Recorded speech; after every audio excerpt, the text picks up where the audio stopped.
Haleluya. Shalom Alehim. Berjumpa lagi dengan saya pada perenungan hari ini tanggal 8 Mei 2025.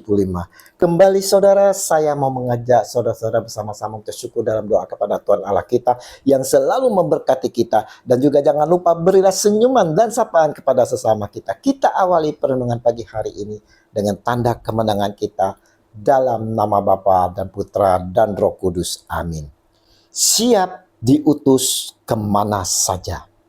Bacaan liturgi hari ini diambil dari Kisah Para Rasul 8 ayat 26 sampai dengan 40 dan Injil Yohanes 6 ayat 44 sampai dengan 51.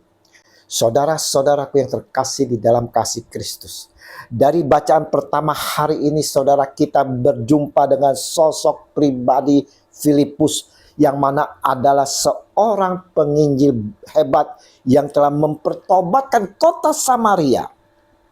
Namun Allah tidak selalu memakai Filipus untuk pekerjaan yang besar.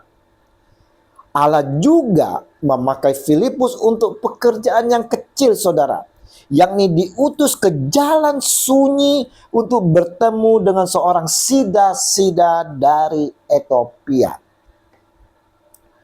Kita dapat melihat kesetiaan dan ketaatan Filipus sebagai utusan. Apa yang dapat kita petik sebagai pelajaran dan kita teladani dari Filipus sebagai utusan Allah? Yaitu saudara, yang pertama, Filipus siap diutus kemana saja.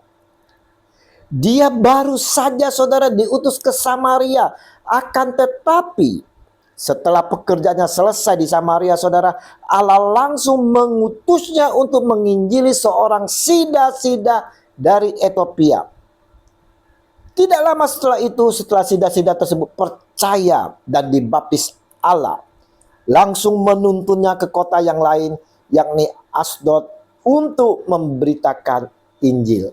Kita dapat melihat di ayat ke-40. Jadi saudara, di sini kita lihat bagaimana sikap siaga dan taat Filipus kemana saja diutus. Yang kedua saudara, Allah yang menuntun pemberitaan Injil ini saudara. Sering ketika kita diutus untuk melayani orang, entah itu melayani berdoa ataupun penginjilan saudara, hati kita ini kecut duluan. Kita takut karena tak mampu bicara, takut akan diejek orang, atau takut tidak diterima. Kita sama seperti Filipus sebetulnya saudara. Kita ini hanyalah alat Tuhan. Oleh karena itu, keberhasilan penginjilan bergantung pada kehendak Allah. Bahkan di dalam perikop ini saudaraku yang terkasih, sida-sida yang bertobat dan dibaptis seolah-olah memang sudah disediakan, sudah disiapkan oleh Allah agar orang ini diinjili dan dibaptis oleh Filipus. Yang ketiga saudaraku yang terkasih, tidak ada jiwa yang lebih tinggi prioritasnya dalam pelayanan pekabaran Injil. Itu ingat saudara. Tidak ada jiwa yang lebih tinggi prioritasnya dalam pelayanan pekabaran Injil. Satu orang pun sangat berharga sekali. Oleh karena itu, semua jiwa sama-sama berharga di hadapan Allah.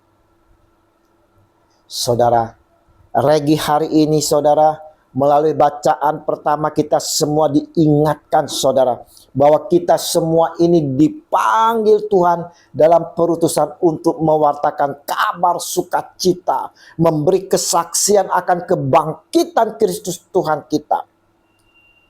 Dalam penginjilan ini kita harus selalu taat dalam kesiapan, kesiagaan kita saudaraku. Bagaikan seorang laskar yang harus siap siaga dalam panggilan untuk maju ke medan perang. Begitulah diri kita saudara, siap siaga selalu menanti panggilan. Tentunya dalam kesiapsiagaan kita ini, kita juga perlu berjaga-jaga saudaraku. Karena kita tak tahu kapan kita dipanggil dipanggil untuk menjalani perutusan. Dalam berjaga-jaga kita pun saudara harus waspada dan berdoa memperlengkapkan diri kita dengan baju perlengkapan Allah. Paulus mengingatkan kita, kenakanlah seluruh perlengkapan senjata Allah supaya kamu dapat bertahan melawan tipu muslihat iblis. Karena perjuangan kita bukanlah melawan darah dan daging, tetapi melawan pemerintah-pemerintah, melawan penguasa-penguasa, melawan penghulu-penghulu dunia yang gelap ini, melawan roh-roh jahat di udara. Efesus 6 ayat 11 sampai dengan 12. Ini semua saudara kita lakukan karena secara tak sadar dalam perutusan, sesungguhnya kita berperang melawan roh-roh, penghulu-penghulu di udara, di muka bumi maupun di bawah bumi yang mau menjerat, mengikat roh yang kita layani, bahkan juga roh kita. Maka saudaraku yang terkasih, sebagai perutusan haruslah di dalam kehidupan kita miliki hati yang terbuka, penuh kerendahan hati. Mempersiapkan diri saudara dengan perlengkapan senjata yang telah disediakan Allah bagi kita. Minta selalu bimbingan, pimpinan, dan kekuatan dari Roh Kudus. Selalu siap siaga dengan selalu waspada dan berjaga-jaga, selalu berdoa. Siap diutus kemana saja oleh Allah. Tidak ada ruang bagi kesombongan jika kita berhasil melakukan pekabaran Injil. Ini karena saudara harus kita diingat, karena semua itu murni karena Allah yang menjadikannya berhasil. Selain itu saudara, kita harus memiliki kasih yang penuh dan tidak saling membedakan sesama para utusan.